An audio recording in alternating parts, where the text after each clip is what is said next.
Bueno, seguimos viendo metodología de investigación, ¿no es cierto? Hemos visto la primera parte, que es la definición del preproyecto, desde la idea hasta la formulación de los objetivos.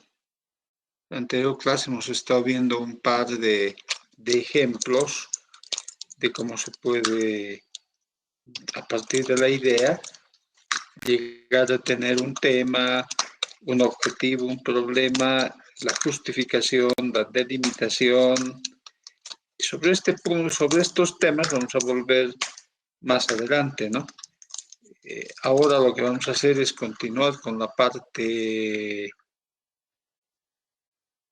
conceptual, como hemos estado haciendo hasta ahora, y vamos a volver después. A ver, déjenme compartir mi pantalla y voy a...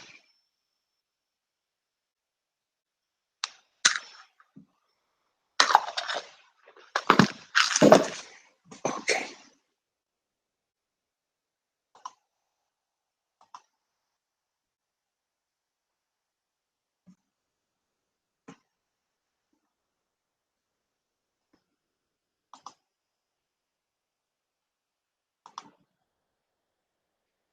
Yo le he llamado metodología de investigación parte 2, pero en realidad es una... Entonces, ahora lo que nos toca seguir viendo es, inicialmente veamos cuáles son los documentos de investigación científica. Básicamente los que tenemos que ir revisando nosotros, ¿no?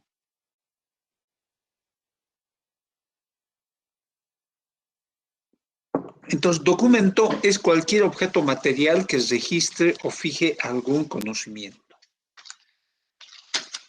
Es cualquier documento, no necesariamente es uno validado, sino el nombre genérico de documento es un objeto material donde está registrado o se fije algún conocimiento. Pueden ser hasta los apuntes de clase, ¿no es cierto? Documentos primarios son los que registran los resultados inmediatos de la investigación científica. Estos son los documentos que nosotros debemos ver, los documentos primarios, ¿no? Porque documento puede ser un documento secundario o un documento terciario, más adelante lo vamos a ver. Pero lo que nos interesa a nosotros es trabajar con o revisar nuestra bibliografía. No puede estar hecha con Wikipedia, ¿no? O sea, he visto ayer, el fin de semana, una tesis de maestría donde presentan y todos los conceptos son de Wikipedia, imagínense, o sea. Y no solamente eso, ¿no? Tiene una información bibliográfica que supuestamente has revisado de como de 15 o no, unos 20 entre libros y documentos importantes primarios, pero de ninguno de ellos saca las definiciones. O sea, lo que pasa es que parece que a veces uno pone la bibliografía de documentos que ni siquiera lee y lo único que hacen es copiar la información de Wikipedia, ¿no? O sea, lo que ya saben, copiar y pegar.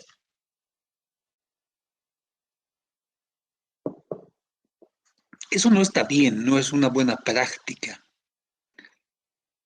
Además, no dice mucho de la calidad de la investigación. Es por eso que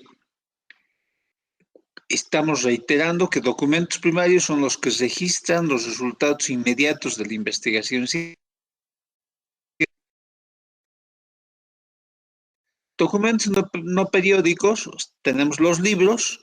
El libro es una obra impresa en más de 48 páginas. Los libros se identifican cuando tienen un código ISBN. El libro es también un documento primario, ¿no? Donde está la información. Monografías. Las monografías son documentos no periódicos, no seriados sobre el mismo tema, al igual que el libro tiene, en serio, tiene menos de 48 páginas, yo diría, y tiene ISBN.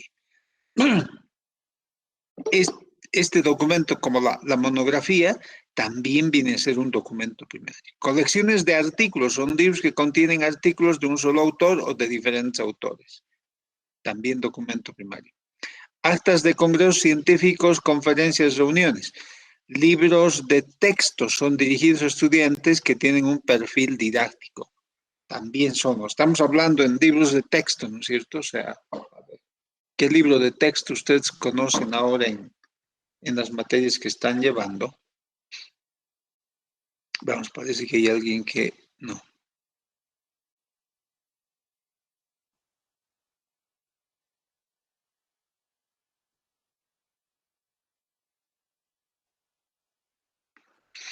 Un libro de texto puede ser el libro que tenemos de referencia en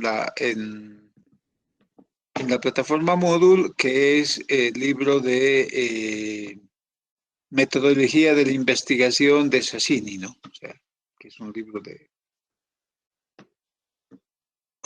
texto, un libro de base, ¿no? Ecuaciones diferenciales, ya ni me acuerdo cuáles, habían unos,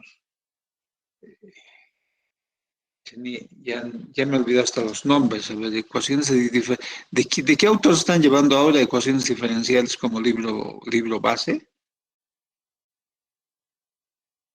Pero todos los libros de la colección Shaw, ¿no es cierto? O sea, deben seguir habiendo, supongo, son libros de texto, ¿no? O sea, ahí tienen ecuaciones diferenciales, análisis vectorial tensorial, ¿qué más? Tienen estadística, transformadas de Fourier, y también hay transformadas de Laplace. Bueno, también hay ecuaciones diferenciales, ¿no? O sea, en esa colección hay una serie de libros que son, que son básicos para lo que estamos buscando. Publicaciones. Estas publicaciones contienen informes, planes y descripción de los trabajos de investigación en curso, resoluciones, reglamentos, normas, estadísticas, metodología, cursos sumarios, que también nos sirven como documentos de investigación, dependiendo del trabajo que vamos a ir realizando, ¿no? Porque también hay reglamentos, hay normas estadísticas, entonces es importante.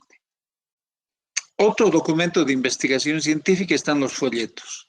Se llama folleto a una publicación no periódica, no menos de 5 páginas y no más de 48. Publicación seriada. Las publicaciones seriadas son colecciones de artículos científicos y otros. Estas publicaciones seriadas son las revistas, ¿no? O sea, donde están los documentos de los artículos científicos que se va haciendo. Otros tipos especiales de ediciones técnicas son los catálogos técnicos, documentos técnicos y lista de precios de equipos y materiales, que también nos sirven para la investigación, ¿no es cierto? Porque ahí en los catálogos técnicos que tenemos los datasheets, entonces si hacemos algún diseño, ahí está la especificación del componente, del equipo que estamos utilizando, documentos inéditos, todo aquel documento que no ha sido editado, tales como informes científicos, técnicos, fichas informativas, traducciones de artículos, manuscritos, etc. Estos documentos inéditos son importantes. Normalmente están en los institutos de investigación, ¿no? También se conoce como papeles de trabajo. Entonces, existe dos tipos ahí, ¿no? Uno que son los informes que se presentan internamente con el informe del documento, que ya viene a ser un documento escrito, y lo otro son, que más abajo ya tenemos el informe científico, ¿no? Los informes científicos de un trabajo de investigación y también los papeles de trabajo, donde uno escribe los apuntes que tiene, cuando uno hace diseño, las primeras versiones del diseño y va anotando ahí los resultados de las pruebas que va realizando, etcétera, ¿no? Esos documentos cuando uno está trabajando en laboratorio son importantes y más aún cuando uno empieza a continuar alguna investigación ya realizada, ¿no es cierto? es importantísimo tener acceso a esos documentos, pero esos normalmente en trabajos de los institutos de investigación, ¿no? Y el informe científico, también llamado tesis o el proyecto de grado, es una publicación escrita en una extensión no mayor de 80 cuartillas sin incluir los gráficos, esquemas, tablas, apéndices. O sea, lo importante es más o menos 80 hojas, ¿no es cierto? Porque estamos aquí, gráficos, apéndices, una tesis de 250 páginas, ¿no? Pues hay algo que está mal, ¿no? Y tienen destinos bien definidos, como son trabajos de diplomado, maestría, doctorado, para el tema de la tesis de grado, ¿no es cierto? Para el pregrado. Entonces, estos son los documentos en los cuales nosotros debemos basarnos nuestros trabajos de investigación. Hay otros documentos que son literatura de referencia, ¿no? Enciclopedias, por ejemplo. Las enciclopedias son importantes, son en algunos casos documentos secundarios. ¿Por qué? Porque nos hacen referencia a la información esencial, ¿no es cierto?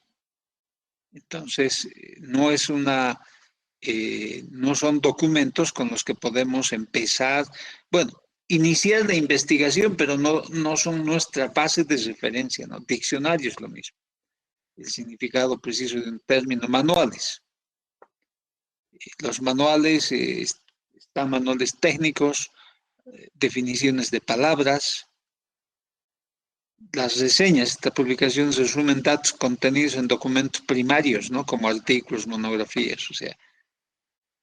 Van a encontrar ustedes en las bibliotecas digitales, por ejemplo, esto, ¿no? Las reseñas. O sea, están contenidas ahí todos los artículos o todas las tesis. ¿Y qué tienen? Tienen el abstract, ¿no? El resumen. Es importante verlos porque en base a eso nosotros podemos acceder a diferentes artículos, ¿no? Monografías, informes, etc. Y también tenemos las revistas de referencia o de resúmenes, ¿no? Son probablemente las publicaciones de información secundaria más importante en la actualidad. Estamos hablando de que se hacen los resúmenes, ¿no? Y documentos terciarios, se trata de documentos que compendian nombres y títulos de documentos primarios y secundarios. Su utilidad en la investigación resulta muy limitada, por lo que en la práctica el trabajo se limita a documentos primarios y secundarios, ¿no? Entonces, estamos hablando de cuántos tipos de documentos hay, ¿no es cierto? 3 tipos de documentos. Documentos primarios, que son aquellos donde está la fuente de la información y en base a esos documentos debemos realizar nuestra investigación. Los documentos secundarios, donde están enciclopedias, diccionarios, manuales y otro tipo de documentos en los cuales son un punto de partida para llegar de documento secundario al documento primario, ¿no es cierto? Y el documento terciario, para ponerles un ejemplo, ustedes cuando van a la biblioteca, ¿no es cierto? ¿En qué encuentran en la biblioteca? Unas fichas de referencia, ¿no es cierto? Donde está el resumen y el autor. Esos son documentos terciarios. O ese tipo de documentos se clasifican como documentos terciarios. Entonces, cuando partimos en la investigación, nosotros debemos ir de un documento terciario a un documento probablemente secundario o directamente saltamos al documento primario.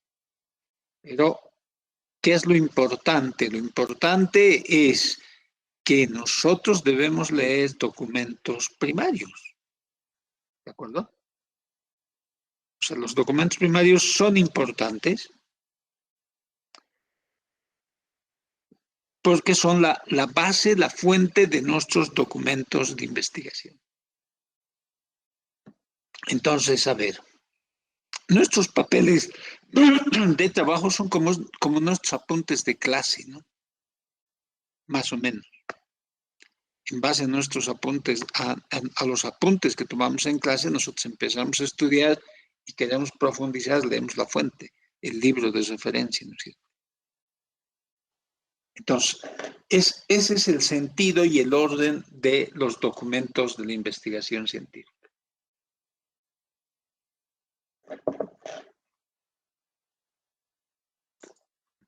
Estos documentos son muy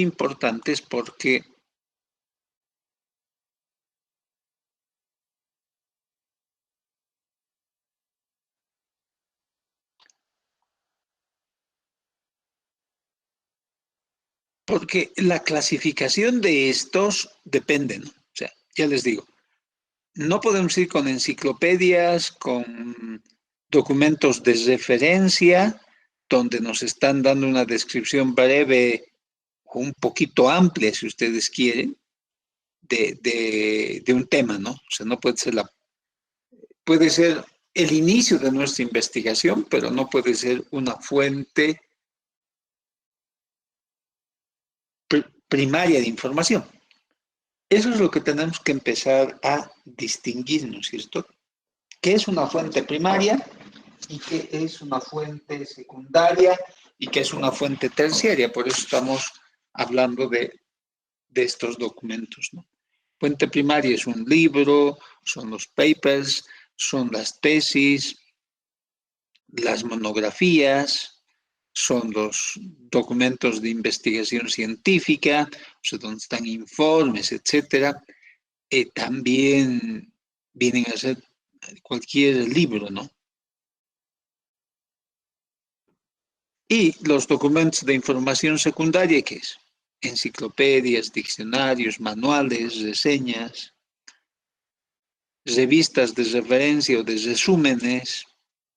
Entonces, hay revistas de referencia donde uno cree que hay una publicación de un artículo importante, pero son más temas de referencia, ¿no?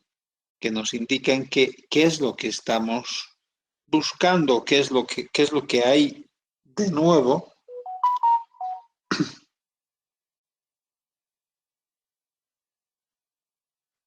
en un tema que estamos investigando, ¿de acuerdo?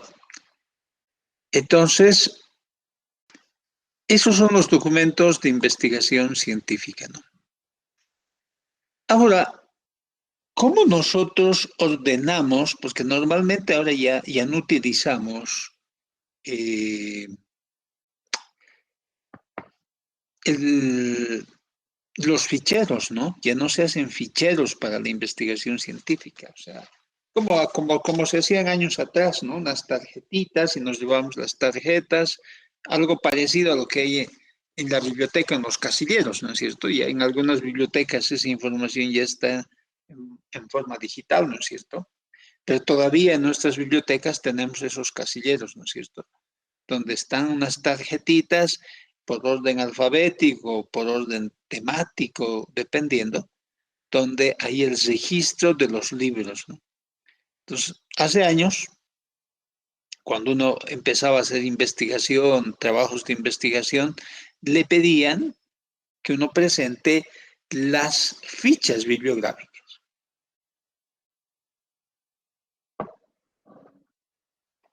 Entonces, esas fichas bibliográficas que eran esas tarjetas que uno debería presentar.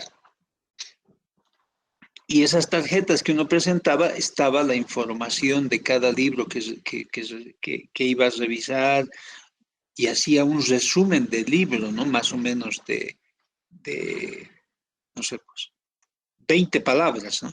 Tampoco era más. Y ponía los autores, etcétera. Lo que ustedes ven en las bibliotecas, en los ficheros manuales, no en los electrónicos, ¿no? Pero ahora, ¿qué es lo que ha pasado? Ahora ya hay herramientas de software, ¿no? Herramientas de software donde uno puede obtener, bueno, donde uno no es que puede obtener, sino uno puede registrar la información bibliográfica que está revisando. Uno de esos softwares es el EndNote, que es una herramienta de búsqueda en línea que puede crear una base de datos de referencia, puede ser una herramienta para confeccionar referencias bibliográficas y estas herramientas pueden ser herramientas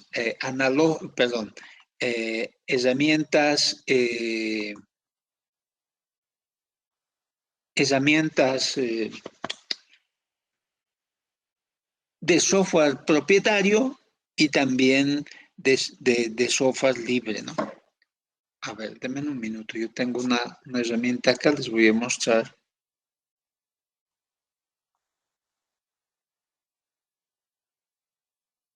¿Para qué sirve esta herramienta, no? ¿Dónde está? Denme un minuto, lo tengo aquí en la computadora, aquí está. Hay varias herramientas, ¿no? Una de ellas hemos dicho que es EndNote, que es software propietario. Hay otra que es Zotero, que es software libre. También eh, hay muchas más. A ver, yo les voy a mostrar el Zotero, ¿no? Cómo funciona el Zotero.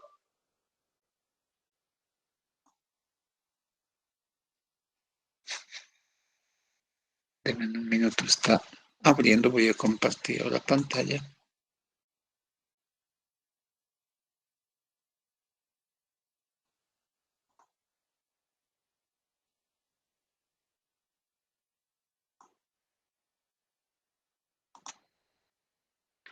Entonces, este es el Zotero, ¿no? Por ejemplo, este es un software libre que uno baja y que uno, entonces, puede trabajar muy fácilmente con este, ¿no? Entonces, ¿qué es lo que yo aquí tengo, por ejemplo? No sé si les había comentado, bueno, hace unos 2 o 3 años atrás he terminado, 2 años, yo diría, he terminado la carrera de Derecho y estoy haciendo la tesis, ¿no? Y estoy haciendo un proyecto de ley de responsabilidad sobre sobre la utilización de la energía atómica, ¿no? Entonces, y aquí tengo toda la información que he ido recabando para hacer esas. Entonces uno, por ejemplo, documentos de responsabilidad extracontractual objetiva, y aquí uno ya, cuando uno carga el documento, automáticamente ya dices un elemento libre, responsabilidad, el autor, serie, derecho privado, la imprenta de dónde ha salido la editorial, ¿no es cierto? La fecha, el ISBN también registra si es que tiene, y de dónde uno lo ha obtenido, ¿no? Aquí está la URL. La mayoría son documentos digitales, ¿no es cierto? O sea, todos yo diría que son digitales. Cuando uno almacena en estos repositorios bibliográficos, ¿no? O de gestión bibliográfica. Entonces uno tiene, por ejemplo, cuándo lo ha obtenido, de dónde, la fecha en la que he empezado a obtener, la hora también, ¿no? Y si hay una modificación, la modificación que se ha hecho. Entonces, uno va adquiriendo toda esta información y va obteniendo el registro, ¿no? Hasta un resumen. Resumen, serie, registro ISBN. Entonces, cuando uno está haciendo su trabajo, uno que tiene que consultar ya les digo, documentación primaria, ¿no es cierto? No puede estar consultando referencias bibliográficas terciarias, entonces uno tiene que ver, por ejemplo, los libros tienen registro ISBN, la fecha en la que fue publicada, 2653, idioma español, donde también uno puede ubicar el libro. Está en Google Books ID número tantos, la fecha. Entonces, uno tiene que ir encontrando la, la información correcta, ¿no? O sea, la información adecuada. O sea, yo no puedo tener aquí información como referencia bibliográfica, digo, ¿no? Información de... También tengo algunos documentos que son diccionarios, ¿no?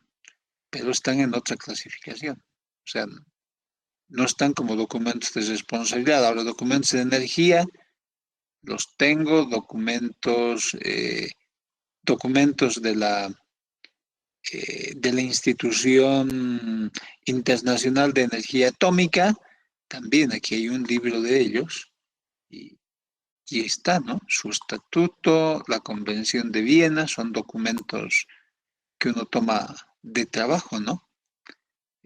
Normas de seguridad, aquí están las normas de seguridad de la misma eh, IAEA de energía atómica. Entonces, bueno, este es un ejemplo, ¿no? Porque yo lo utilizo para eso, para el trabajo que voy realizando y ando un poco retrasado con eso.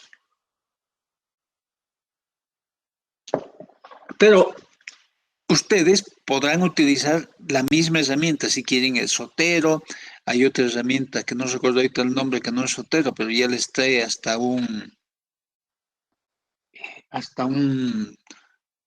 ¿cómo se llama? Un diagrama de flujo, donde uno puede ir armando eh, los documentos que va consultando, ¿no? Es más o menos como un resumen de lo que va haciendo. Pero acá lo importante para nosotros es ver que hay documentos de clasificación. Entonces, directamente de acá podría sacar la referencia bibliográfica cuando uno está haciendo el trabajo, ¿no? Entonces, uno puede clasificar en los documentos que va a ir revisando. Por ejemplo, aquí tengo un libro de metodología de la investigación jurídica, ¿no es cierto? O sea, que tiene sus propias características, que no son exactamente las mismas que la metodología de investigación que nosotros llevamos, ¿no? Y también, como aquí ejemplo, un libro, porque cómo hacer una tesis en temas jurídicos, ¿no es cierto? O sea, y este es el clásico, Humberto Eco, ¿no es cierto? Uno tiene que tener esas investigaciones en ciencias sociales y jurídicas, el perfil del protocolo de investigación, o sea, lo básico, ¿no? O sea, las reglas donde te marcan a uno. Metodología de derecho comparado y el pensamiento de Bruno, nacimiento del derecho comparado. Ahora, ¿esto por qué está? Porque estos son los temas que a uno le interesan para ir, porque el tema de la energía atómica es mucho derecho comparado, ¿no? O sea, nosotros tenemos muy poca bibliografía sobre eso, casi nada. Entonces, pero uno puede ir poniendo, clasificando toda la información que uno va a requerir o en algún momento va a utilizar en su trabajo, ¿no es cierto? Entonces, y lo puede clasificar ya de forma digital y directamente uno ya tiene los documentos, ¿no? Entonces, eso es lo que hace esta información eh, en este caso no es el EndNote, pero el Sotero, que son documentos, perdón, software de clasificación de fuentes de información en, en digital, ¿no? También ustedes que están, les gusta, pueden... Y aquí es importante, ¿no? O sea, aquí es importante cuando uno está trabajando con esta información y va haciendo estos trabajos, mucho más si trabaja en un instituto de investigación. Este tipo de software, hay varios, no puede elegir cualquiera. Les muestro uno, y el EndNote, que es propietario, y el Sotero, de los más conocidos, que es gratuito, que es de software libre. Pero también hay otros, y el Sotero también le permiten acceder cuando uno desea a las redes de información de, de información científica que están utilizando el mismo gestor de información. ¿Para qué? Para que uno vaya armando las redes, ¿no? O sea, vayan trabajando con gente que está viendo en diferentes lugares de otros países y que utiliza la misma herramienta, los temas referidos de investigación, ¿no es cierto? Entonces uno en línea puede consultar, puede comentar con los otros colegas que están en otros lugares, en otros países, sobre temas parecidos, ¿no? Entonces, abre una red de contactos sobre temas afines a la investigación. O sea, si yo estoy investigando, por ejemplo, aquí les decía sobre una ley de responsabilidad civil en energía atómica, puedo, puedo tomar contacto en la región, para hablar solo de la región, con, seguramente con la gente de Argentina, que tienen un desarrollo atómico importante, sobre energía atómica, ¿no? Brasil también tiene centrales nucleares, muchas. Eh, Brasil lo mismo. Y con los otros países también, o sea, ¿por qué? Porque tienen legislación comparada, ¿no? Entonces tienen ya algunos temas ya resueltos antes que nosotros. Para eso se utiliza estos, el procesamiento de las fuentes de información, ¿no? O sea, es básico, pero es importante. Tienen que saber que eso hay y lo pueden utilizar en cualquier momento, ¿no? Ahora entramos a la segunda parte, ¿no? La segunda parte que es importantísima, que se llama el marco teórico. Antes, ¿tienen alguna pregunta hasta aquí sobre el tema de los documentos de información científica y sobre el procesamiento digital de la información?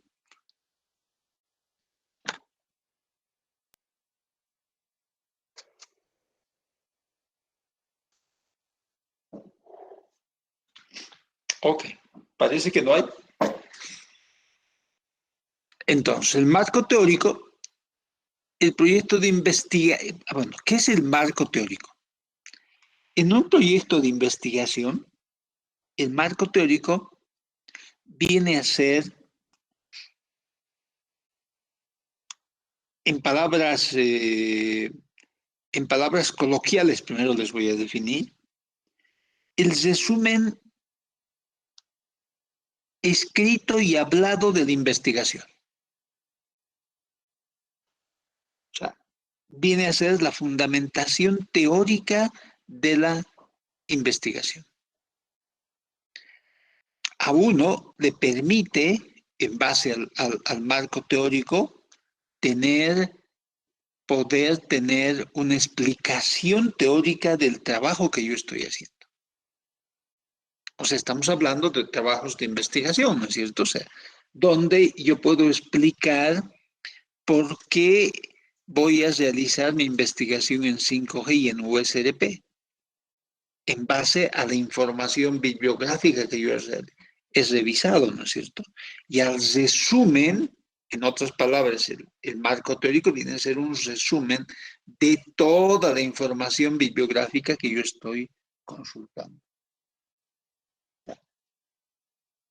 El marco teórico, evidentemente, está orientado al tema, al problema y a los objetivos, ¿no? O sea, no es cualquier resumen, ¿de acuerdo? Entonces, el marco teórico, vayamos viendo, y no está orientado, hemos dicho, a cualquier problema de investigación, sino el marco teórico está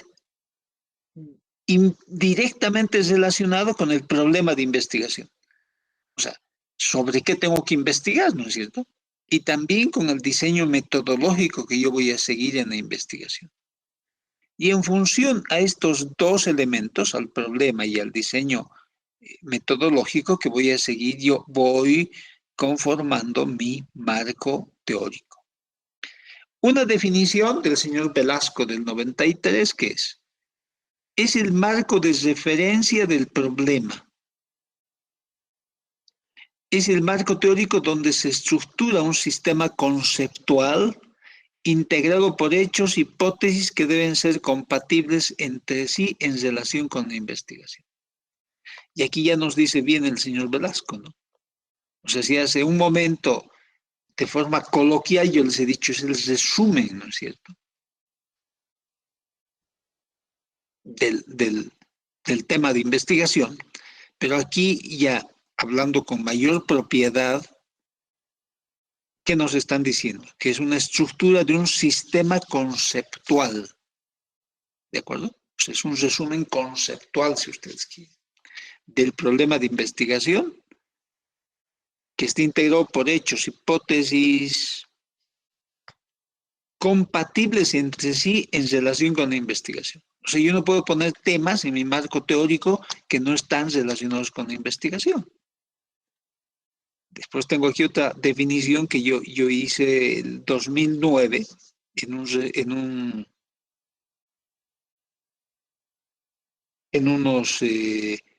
un documento de metodología de investigación. Es el marco conceptual de referencia y está compuesto de proposiciones, conceptos sistemáticamente ordenados y le da un estatus epistemológico y enfoque científico al problema de investigación. Entonces, ¿qué quería yo decir en esa época del marco teórico? Y hemos dicho que es un marco conceptual de referencia, ¿no? Pero está formado ese marco conceptual por conceptos, proposiciones, sistemáticamente ordenados, o sea, de acuerdo unas referencias de ordenamiento que son los objetivos primarios, perdón, los objetivos secundarios, ¿no es cierto? Y le da el estatus epistemológico y enfoque científico al problema de investigación. Entonces, nosotros cuando estamos hablando de conceptos y estamos hablando de proposiciones, ¿qué es lo que hacemos? Estamos haciendo,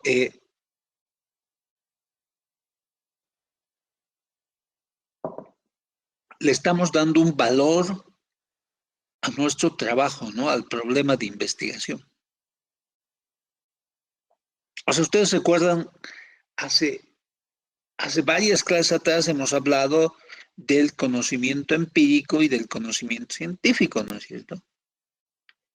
Entonces, en el marco teórico, nosotros no podemos escribir conocimiento empírico, ¿no es cierto? O sea, que no está demostrado que nosotros ya hacemos nuestra propia descripción, no.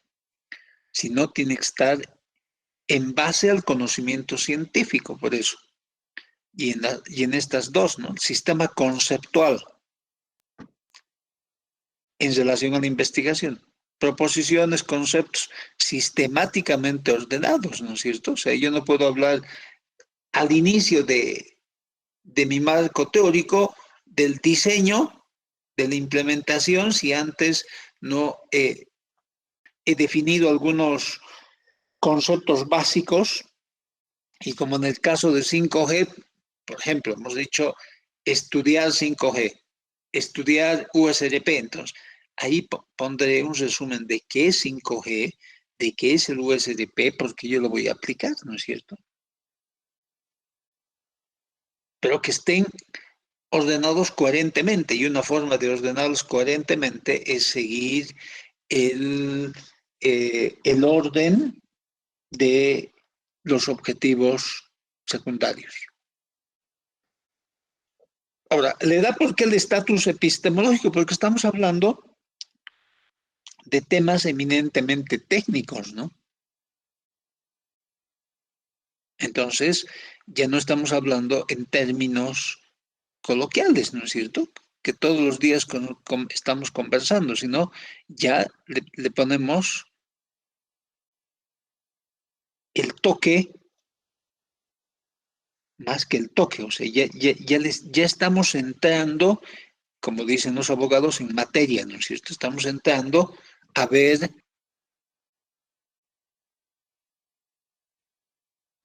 los conceptos, hablar de definiciones y a utilizar terminología técnica. Eso es. terminología técnica, ¿no? Si no estamos utilizando palabras comunes, ¿no? Si no utilizamos terminología técnica. ¿Por qué? Porque nuestro trabajo de investigación está orientado a un ambiente técnico, ¿no? Entonces, por eso ya tiene un enfoque científico, ¿no?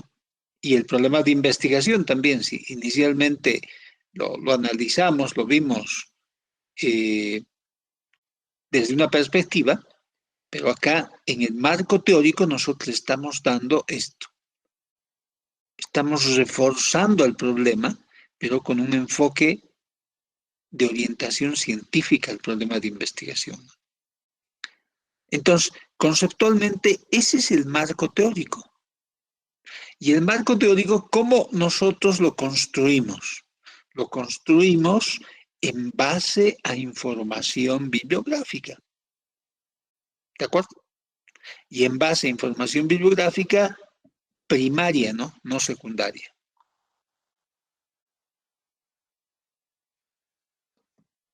Entonces, el marco teórico, como es un resumen de todo lo que hemos estado revisando en la información bibliográfica, ¿no? Y por eso resulta medio especial cuando uno revisa marcos teóricos y documentos donde van incluyendo mucha información bibliográfica y las definiciones son tomadas de Wikipedia, ¿no es cierto? O sea, ¿qué significa eso? O sea, y eso es lo que no debe pasar, ¿no es cierto? En trabajo de pregrado de la universidad no debe pasar, o sea, en el pregrado. Mucho menos en un curso de maestría, ¿no? Y de doctorado. Seguro que en las universidades de afuera nos botan por la ventana.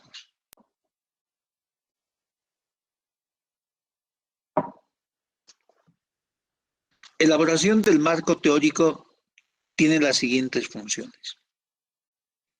Ayuda a prevenir errores que se han cometido en otros estudios. Orienta sobre cómo habrá de realizarse el estudio.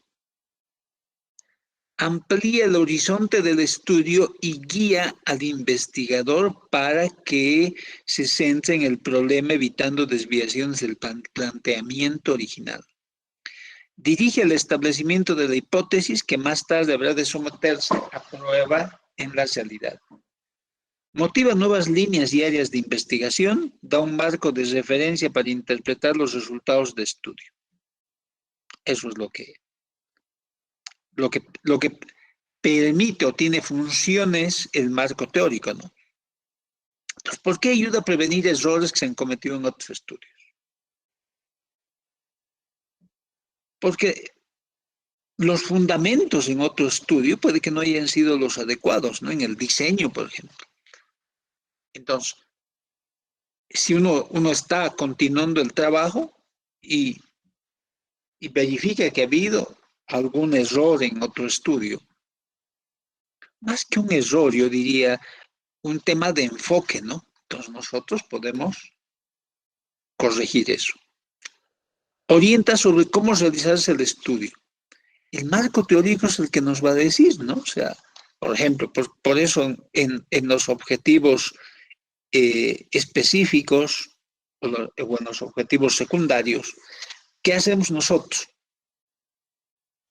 Estamos definiendo qué tareas vamos a realizar para alcanzar el objetivo general, ¿no es cierto? Y ahí, ¿qué es lo que vamos a definir inicialmente en base a esos objetivos secundarios, específicos, que estamos definiendo lo que nosotros necesitamos conocer? Entonces, por eso el marco teórico orienta sobre cómo realizarse el estudio, porque es el marco teórico, la revisión bibliográfica que nosotros hagamos, por ejemplo, en el caso de 5G, ¿cierto? Lo que nosotros estamos revisando, ¿qué es? Es la importancia que tiene 5G Y seguro que a medida que vayamos afinando un poco más, no vamos a hacer un marco teórico de 5G de 100 páginas, ¿no es cierto? Por supuesto que no. Si no, serán máximo unas 10 de marco teórico, pero el sumum de las 10, ¿qué va a ser? Va a estar orientado a lo que es la interfaz de radio, ¿no es cierto? Lo que se llama la base station, la estación base. Entonces, nos va a orientar cómo va a estar el estudio, o sea, cómo funciona una radio base, que eso es lo que nos interesa, ¿no es cierto? Cómo funciona una radio base. En lo importante, lo mismo, cómo funciona un USRP, ¿no es cierto? Amplía el horizonte del estudio y guía al investigador para que se centre en el problema, evitando desviaciones del planteamiento original. Cuando ya tenemos bien definidos nuestros objetivos, entonces el marco teórico es nuestra guía, ¿no? Porque si nosotros tenemos que diseñar algo, implementar algo, ya lo vamos a ver en el marco teórico, ¿no es cierto? El diseño, qué tipos de diseño habrá, simulaciones, exacto. Entonces, eso está en el marco teórico. Por eso dice que evita desviaciones del planteamiento original. También dirige al establecimiento de la hipótesis que más tarde debe someterse a la prueba de la realidad, ¿no es cierto? En los casos nuestros del proyecto de grado, hasta el proyecto de grado no hay hipótesis, ¿no? Así que no vamos a ahondar mucho sobre la hipótesis. Más adelante vamos a ver como ejemplo un tema de formulación de hipótesis, pero para lo que va en el curso y más adelante, seguro que cuando estén haciendo algún curso de maestría van a ver si les van a exigir que tenga hipótesis o tesis, ¿no? ¿Motiva nuevas líneas y áreas de investigación? Sí, porque estamos leyendo, investigando, entonces se nos va abriendo, entre comillas, el panorama, ¿no es cierto? Estamos abriendo un poco más, conociendo más áreas, más temas, ¿no? ¿Un marco de referencia para interpretar los resultados de estudios? Sí. Porque si bien nosotros hemos hecho una delimitación del estudio que vamos a realizar, y en esa delimitación tiene que estar también en el marco teórico, ¿no? O sea, yo no voy a poner en mi marco teórico, en el ejemplo que hemos dado en la anterior clase, información de 4G, ¿no es cierto? No tiene ni de 2 ni de 3G. Que seguro que uno se siente tentado a hacerlo, ¿no es cierto? Pero no es correcto hacerlo. O sea, por eso hay marcos teóricos que llegan a 100 páginas y no se justifican, ¿no es cierto? Porque te ponen todo. Y eso es lo que estamos tratando de ver aquí, ¿no es cierto? Que se centre en el problema, evitando desviaciones del planteamiento original. Entonces, el marco teórico es muy importante y bien, es un marco de referencia conceptual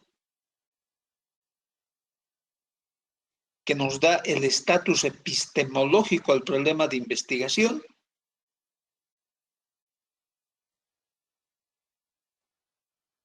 También nos ayuda a prevenir errores, orienta a cómo realizarse el estudio, amplía el horizonte de estudio, dirige al establecimiento de hipótesis, motiva nuevas líneas de investigación o áreas y da un marco de referencia para interpretar los resultados. O sea, con esto hemos terminado de delimitar la cancha, ¿no? Pero la cancha desde un punto de vista conceptual, epistemológico, ¿no es cierto? Ahora, si en mi marco teórico empiezo a poner cosas que no debo poner, puede que después me compliquen, ¿no es cierto?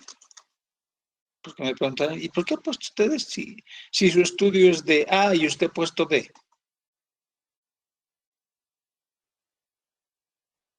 Entonces, las etapas del desarrollo de la perspectiva teórica del marco teórico, ¿no es cierto? Porque esto es eminentemente teórico, puede comprender dos etapas. Hay algunos autores que dicen más, otros simplifican a una, pero nosotros veremos dos. ¿Qué es? Revisión analítica de la literatura.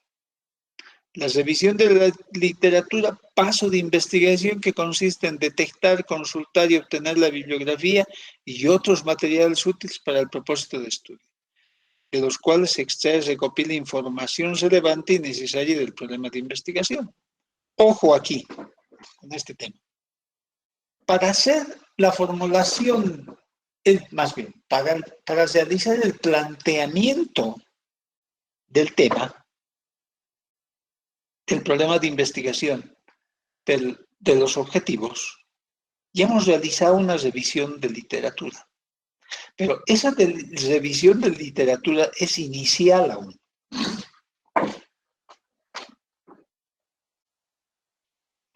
Cuando estamos hablando de la revisión de literatura, del marco teórico, ya comprende una revisión de literatura mucho mayor, mucho más importante, ¿no? Si ustedes quieren, para ponerlo así en términos gráficos, más que gráficos, en términos numéricos, ¿no? Obviamente, esto es solamente un ejemplo, ¿no? Porque después lo que va pasando es que uno va llenando de información y no toda la información que uno tiene, seguro que va a poner en la referencia bibliográfica, ¿no es cierto? Sino pondrá todo lo que considera que es más importante referido al tema. Pero en esa búsqueda uno encuentra mucha información adicional, ¿no es cierto? ¿Qué, qué es lo que sucede cuando uno está buscando? ¿Ves? Encuentra un libro y cree que ese libro puede ayudarle y después se da cuenta que no está en, en la perspectiva que uno está realizando, ¿no es cierto? Y ahorita les voy a dar un ejemplo, por ejemplo. Entonces, esta revisión de la literatura no es la misma, o sea, es mucho más amplia que la revisión para la definición del tema. Si para el tema hemos consultado 4 documentos, digamos, 4 papers, 2 papers y 2 libros, aquí tenemos que consultar mucho más, ¿no? O sea, estamos hablando de mayor información bibliográfica, ¿de acuerdo? Entonces, les voy a volver a compartir esto. Por ejemplo, aquí, para decirles que orienta el estudio, ¿no es cierto? Cuando vamos a ir viendo de todos estos documentos solo algunos sirven para lo que yo estoy haciendo. Por ejemplo, este documento que es Protocolo Común relativo a la aplicación de la Convención de Viena y el Convenio de París, que sí sirve, ¿no? Para lo que yo estoy haciendo, porque las compensaciones de daño nuclear están en base a estos dos documentos.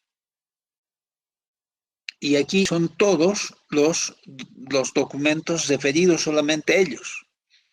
Pero aquí está el anexo 1, el 2 asterisco y el 4, el 2, ¿no es cierto? Entonces, de repente, cuando tenga que poner, voy a poner solamente uno y cada uno está publicado, ¿no es cierto? Y en cada año. Este es bueno, he accedido el 21 y son publicaciones del 97. Entonces, por ejemplo, aquí solamente tengo 2 libros, ¿no? Derecho Internacional y Tiempos del Derecho Internacional. Entonces,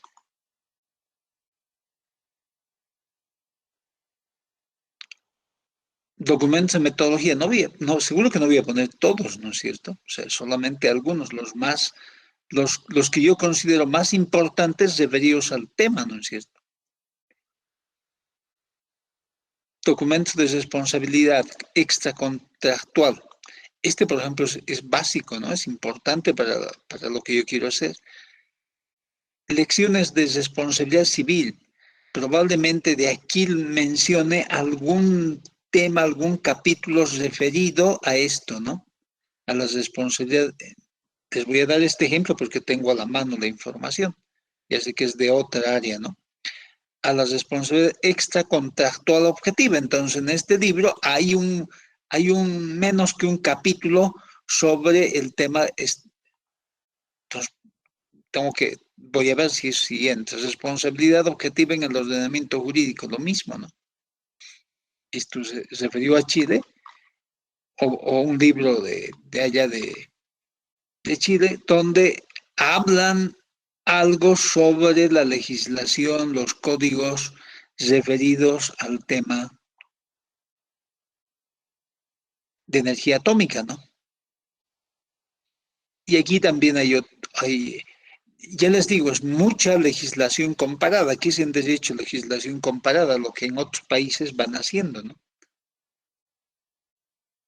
Y aquí hay este es un artículo interesante que he encontrado, por ejemplo, que es de una revista académica de derecho, de revista chilena del derecho, es del año 2013, pero donde hacen un análisis muy importante de el estatuto de responsabilidad por daños nucleares en Chile, ¿no?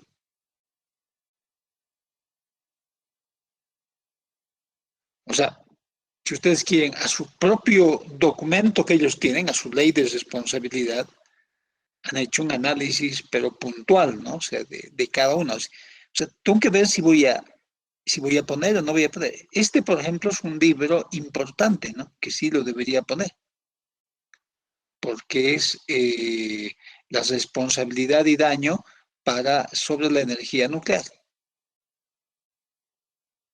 Por ejemplo, aquí encontró también otro libro sobre la ley de energía nuclear internacional después del periodo de Chernobyl. Ustedes saben lo que pasó en Chernobyl, ¿no es cierto?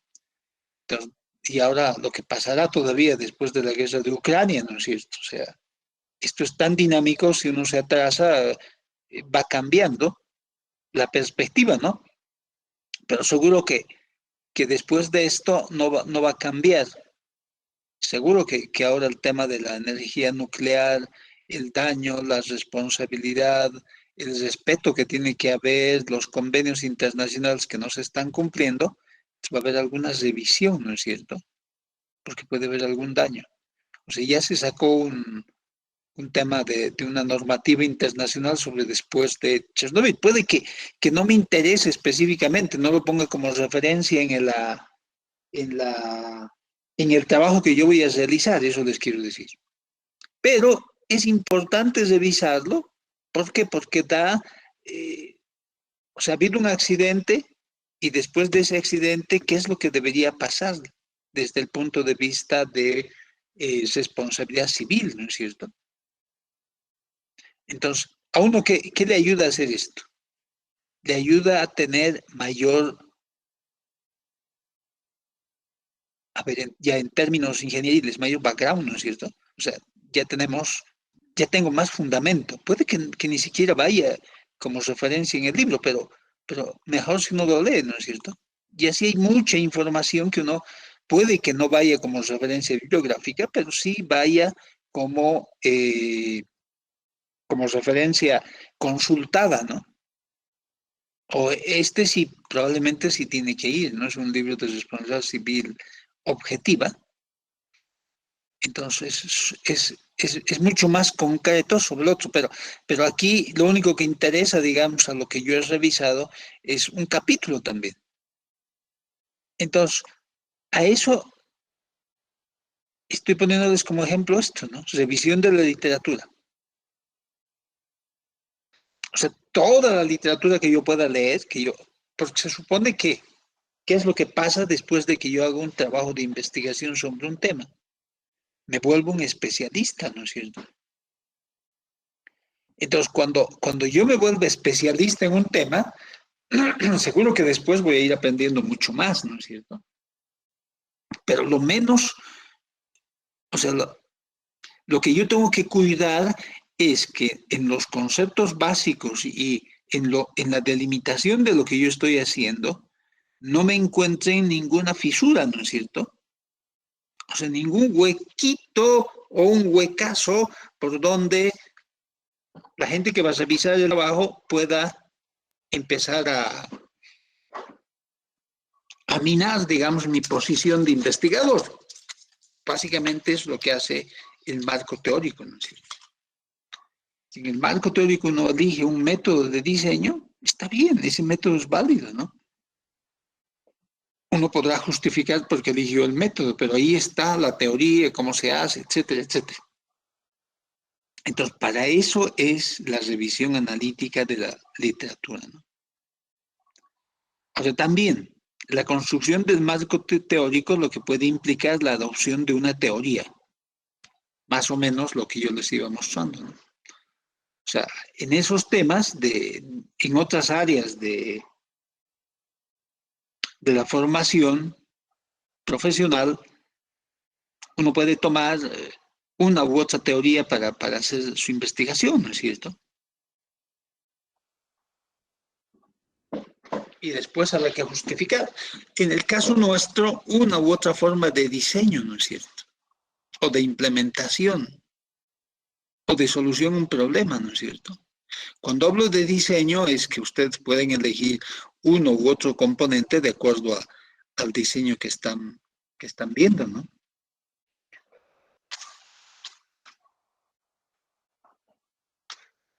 Entonces, el marco teórico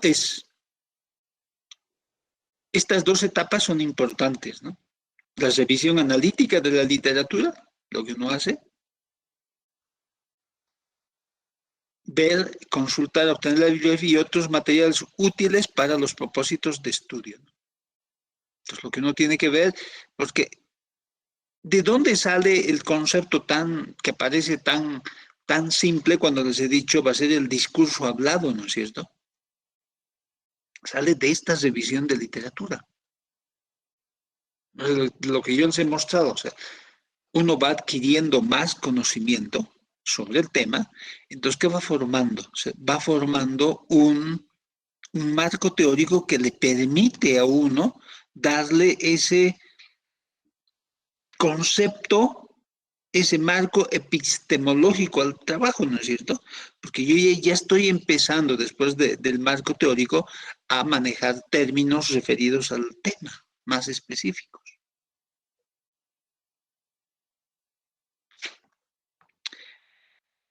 Y, obviamente, la construcción del marco teórico puede implicar la adopción de una teoría, que eso es lo que uno va haciendo, ¿no? Entonces, ¿y nuestra orientación hacia dónde tiene que ir? Inicio de la revisión de la literatura, eso sí, eso, cuando uno empieza a hacer esas revisiones grande, ¿no? Y uno empieza a tener información que de repente al final se da cuenta que no le es útil, pero para eso están ahora estos clasificadores eh, de información bibliográfica, ¿no es cierto? Tenemos software y eso nos ayuda. Entonces ahí podemos empezar a revisar y empezar a marcar qué es lo más importante, ¿no es cierto? O sea, ya empezar a hacer una revisión selectiva. Es lo que les decía, una revisión selectiva, pero ustedes ya tienen ahí la información. De aquí me sirve tal parte, de aquí tal parte, de aquí no, esto no me sirve para nada. Bueno, relacionadas al planteamiento de la investigación. Entonces, una revisión selectiva relacionada al planteamiento del problema de investigación. Y lo que hemos dicho, ¿no es cierto? La revisión de la literatura, que es fuente de información terciaria, secundaria, primaria. Primaria, libros, antologías, bueno, esto ya lo hemos visto, hemos hablado harto hace media hora. Y también, esto es importante, páginas de Internet estamos viendo, ¿no? Ahora, la mayor cantidad de información que puedan conseguir probablemente está en las páginas de Internet, ¿no es cierto? Pero ojo, por eso le he puesto de otro color esto, La revisión de las páginas de Internet, ¿de qué va a depender? De la calidad de la información, ¿no es cierto? O sea, no pueden revisar cualquier página, ¿no? O sea, tienen que revisar páginas donde está la información orientada a nuestro trabajo y, para ser preciso, orientada al problema de investigación.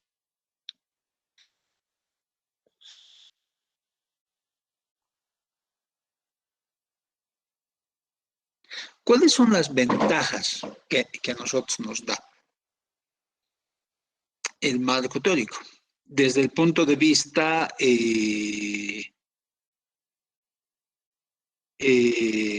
lo del Internet, ¿no es cierto?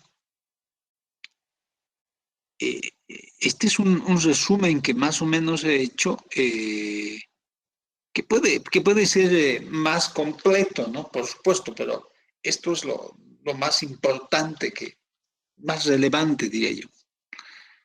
La ventaja del Internet, ¿qué es? Acceso a las 24 horas, ¿no es cierto? Sí. Ustedes a cualquier hora, en cualquier lugar pueden acceder, solamente necesitan una conexión de Internet. La desventaja de esto es que la mayoría de la información que existe en el Internet no es revisada por expertos. O sea, no está validada.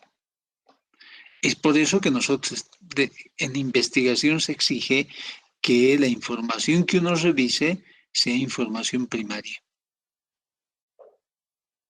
La información de Wikipedia, yo no digo que sea mala, la información sí es buena. No lees, revisa, pero ¿cuál es el tema? Esa no es una información validada por pares, ¿no? Como debería ser. ¿Por qué? Porque todo el mundo sube ahí sus documentos. Es válido, o sea, es un diccionario, es una enciclopedia mundial, ¿no es cierto? Válida, sí, válida. Pero es una referencia secundaria, ojo, no es una referencia primaria. O sea, yo no digo que no consulten, pero ustedes no pueden hacer su trabajo en base a eso. Es lo que estamos hablando. Cantidad de información en diferentes sitios web. Sí, o sea, uno se puede perder ahí, ¿no es cierto? Perder, ¿por qué? Porque está navegando horas de horas y de repente no encontró nada y se distrajo con todo. Una desventaja es que los reportes de investigación pueden ser plagiados. Y ese es un tema crítico en la investigación, ¿no es cierto? O sea, el plagio. Ahora mucho más aún porque le suben la información, lo dejan, lo publican, y en cualquier sitio, ¿no? En algún sitio que ni siquiera vale la pena, por ejemplo. Información en español, sí, también uno encuentra información en español. Se encuentra información sobre el tema que incluye opiniones y no investigaciones realizadas. Entonces, esto hay que tener cuidado, ¿no? Información sobre el tema que incluye opiniones y no investigaciones realizadas. O sea, cuando ustedes revisan la información, tienen que tener cuidado, ¿no es cierto? Cuidado que están leyendo información donde solamente hay mucha carga de opinión y no es investigación realizada, ¿no es cierto? Ahora, ¿por qué puse la información en español? Si bien hay información en español, abundante información, pero la información en la lengua inglesa es la primera que tiene información de primera mano, ¿no? O sea, ¿qué decimos de primera mano? Hay un documento que se ha publicado y lo primero es el inglés. O sea, el retraso más bien que hay de las publicaciones del inglés al español, dependiendo de las áreas, eso va de 1 a 2 años, ¿no? O sea, de información última estamos hablando.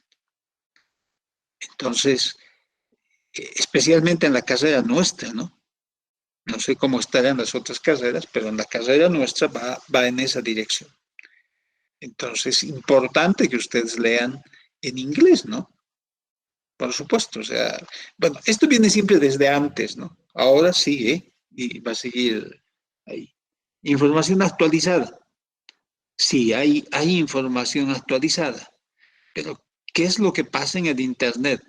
Vemos información que puede ser tan desorganizada y poco útil, ¿no? Pues por eso nosotros tenemos que sentarnos a revisar determinados sitios y no buscar, como hacemos, ¿no? A ver, una información de propósito general, podemos decir. Acceso gratuito en la mayoría de los casos. Sí, hemos visto y vamos a ver más adelante que hay revistas de acceso gratuito con buena calidad de información, pero tener información de textos completos, artículos, hay que pagar, ¿no? Y la información de papers buenos es carísima, ¿no? No es gratis. O sea, toda la información de investigación de primera línea, si ustedes quieren, tiene un costo altísimo, ¿no? No es gratis. Uno puede crear una red de contactos, lo que decíamos, ¿no? El investigador puede crear una red de contactos, por ejemplo, con el Sotero, hay otros gestores de información que le permiten hacer esto. Los estudios que se encuentran se pueden imprimir, sí, es una ventaja. O sea, algunos se bajan, no están protegidos y los pueden imprimir. Esas son algunas, a ver, no sé si tengo más. No.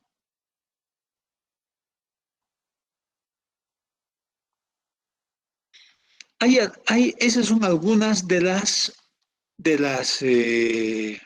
ventajas y desventajas que he podido anotar. Hay muchas más, pero creo que estas son las más relevantes. Y para lo que nosotros estamos buscando en el curso sobre el Internet, ¿no? ¿Por qué? Porque el Internet es una de nuestras mayores fuentes de información, ¿de acuerdo? Es una de las mayores fuentes de información. Entonces, ahora es el Internet, ¿no? Entonces, si tienen libros, bueno, ahora ya uno compra hasta libros en el Internet, ¿no es cierto? Ya en versión PDF, en versiones de lectores especiales para evitar el plagio, ¿no es cierto? Hay una serie de costes. Van y compran o entran al Internet y entran a Amazon, y en Amazon pueden comprar cualquier libro, ¿no es cierto? Pero les van a decir que tienen que leer con su gestor, etcétera. ¿Para qué? Ya ni siquiera lo tienen el libro, ¿no? El libro lo tienen en línea. No lo pueden copiar, no lo pueden hacer nada. Está el libro ahí en su pantalla, con su propia aplicación de Amazon, para que ustedes puedan leer. Entonces, eso pasa en Amazon, ¿no? Y pasa en otros sitios, pero la información está ahí, solamente que tenemos que saber dónde buscar, dónde filtrar, dónde seleccionar la información y tener esta vez más claro que antes, porque antes era mucho más sencillo, digo yo, porque la información terciaria era lo que había en las fichas bibliográficas en las bibliotecas, ¿no? No había más. La información secundaria eran los diccionarios, eh, ¿cómo se llaman estos? Las colecciones no colecciones, sino, ay, vamos a ver, me olvidé el nombre.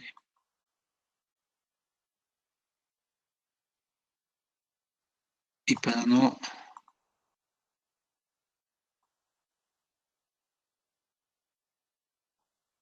lo tenemos aquí. Las enciclopedias, uy, caramba.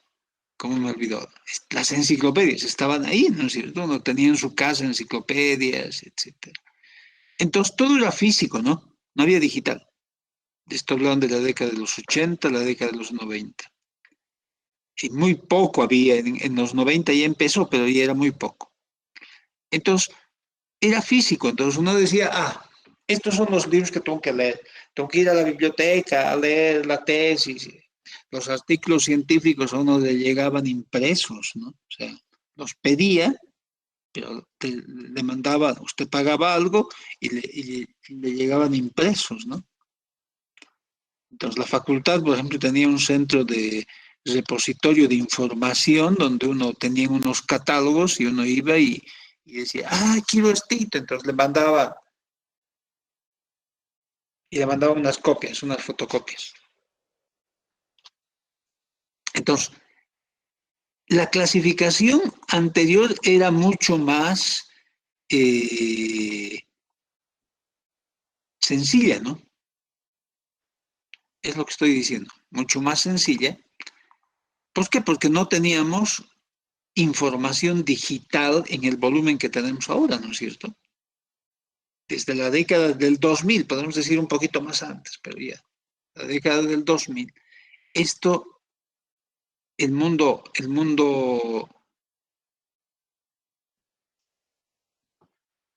virtual en acceso a información ha cambiado totalmente, ¿no es cierto? Entonces, ahora es importante, por eso les estamos remarcando más de lo habitual, que en el Internet está toda la información, pueden acceder a cualquier hora, pero tienen que saber buscar, ¿no?, esa información. Y tienen que encontrar la información adecuada a lo que están haciendo y no confundir información secundaria con información primaria, ¿no es cierto? Porque ya les digo, antes, sí, las fichas bibliográficas terciarias, enciclopedias, directorios, etcétera, secundaria. Y algunas revistas, ¿no?, generales, secundarias, que también hay. Y información primaria, libros, tesis, papers, etcétera, monografías, informes técnicos de investigación. Entonces, la clasificación sigue siendo ahora la misma, solamente que antes uno lo veía físicamente, ¿no? Y ahora uno lo ve digitalmente. Entonces, por la cantidad de información y por los sitios que hay, ustedes tienen que tener cuidado en distinguir sitios que tienen información secundaria de sitios que tienen información primaria, ¿no?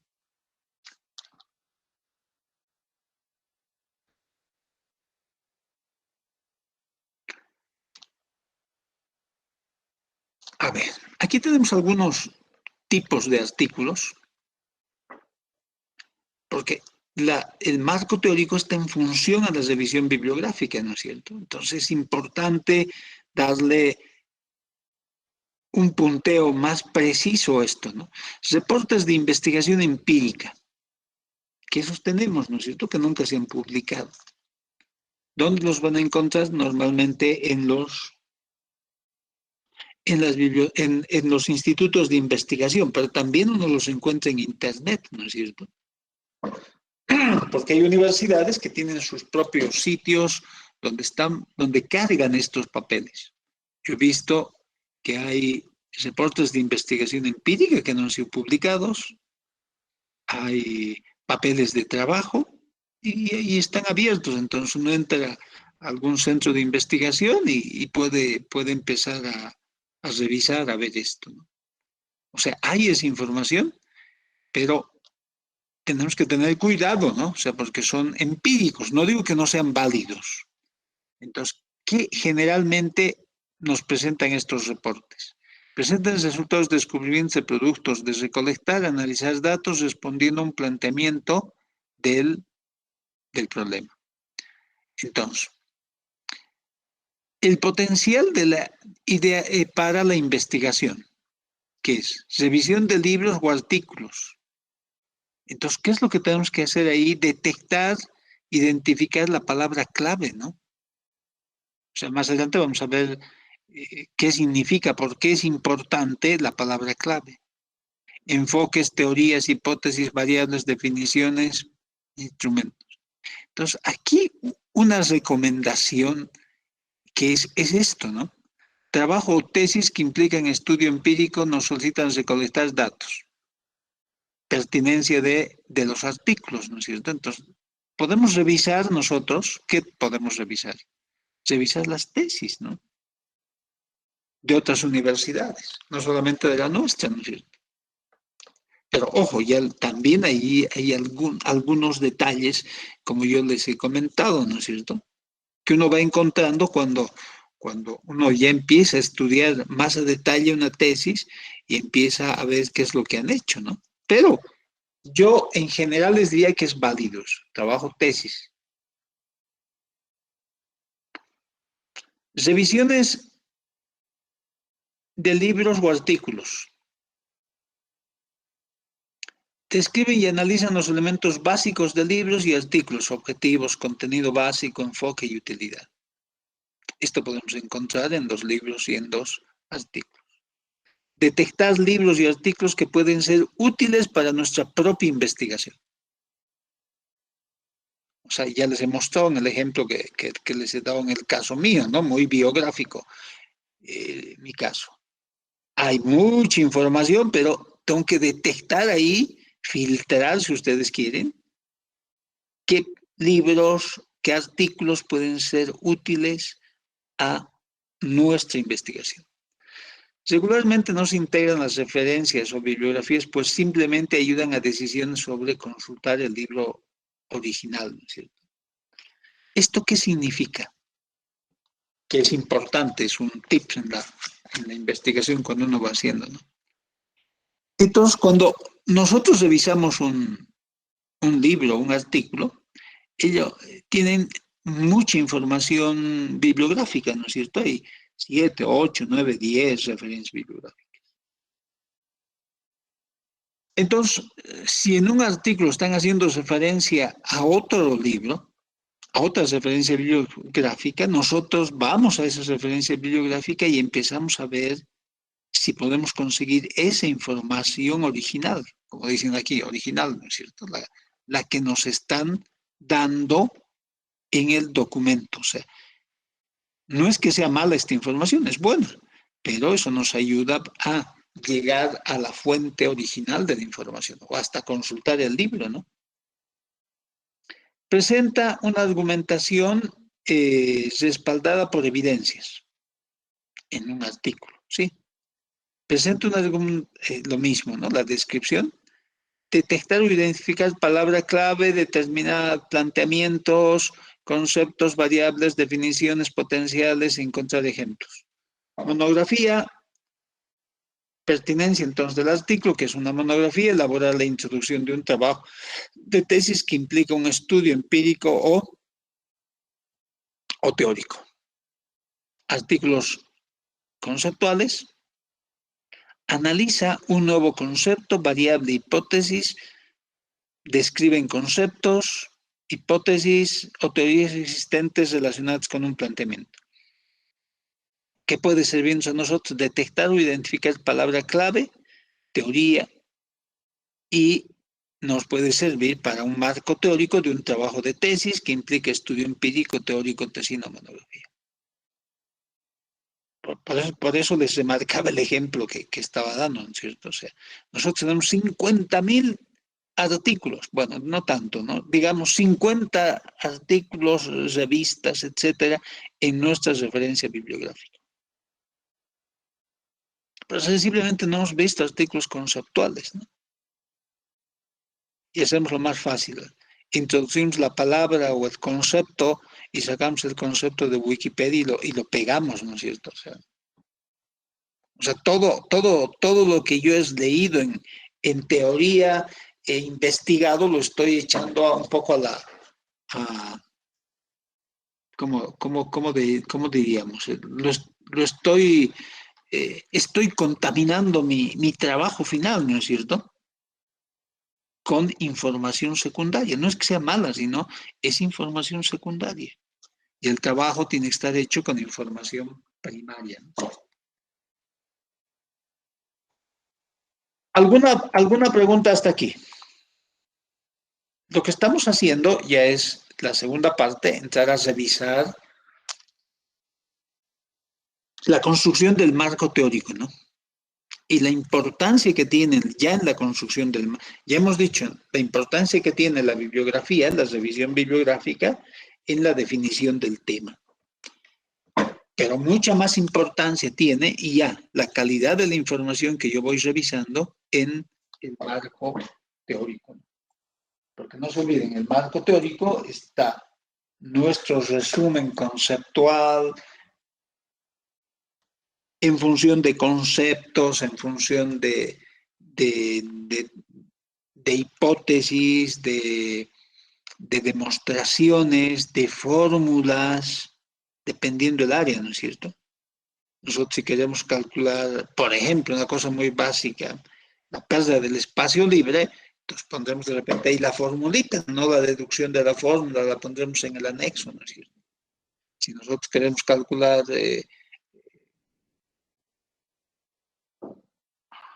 el cálculo de la cobertura de una radio base o de una antena de radio, de televisión o de lo que fuere, vamos a utilizar algunas cartas geográficas, ¿no es cierto? O vamos a utilizar un software que al software cargamos las cartas y ya tenemos todo. Entonces ahí, en el marco teórico describiremos el software que vamos a utilizar, ¿no es cierto? Y la fundación, el modelo de propagación que sigue ese software. Entonces, por eso es importante, ¿no? El marco teórico, o sea, porque nos da ese estatus epistemológico, ¿no? Nos da la consistencia científica al trabajo de investigación. ¿Alguna pregunta hasta aquí?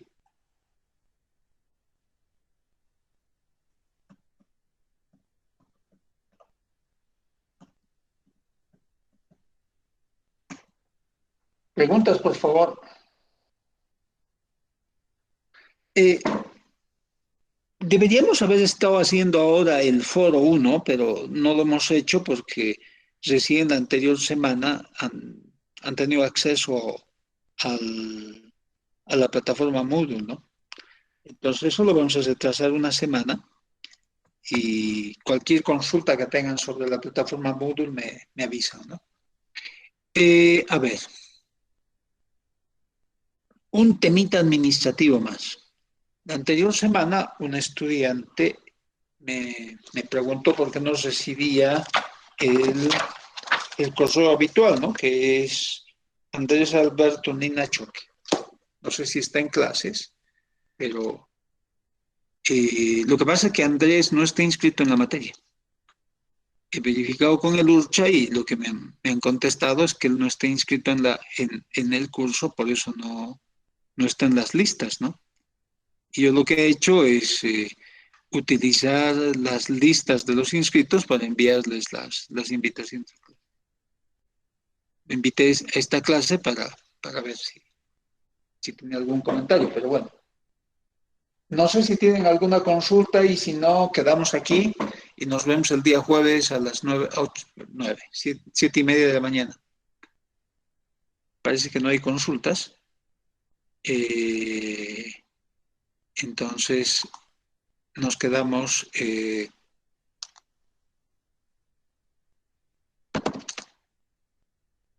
quedamos aquí. Buenos días y nos vemos el día jueves. Buenos días a todos. Hasta luego, ingeniero.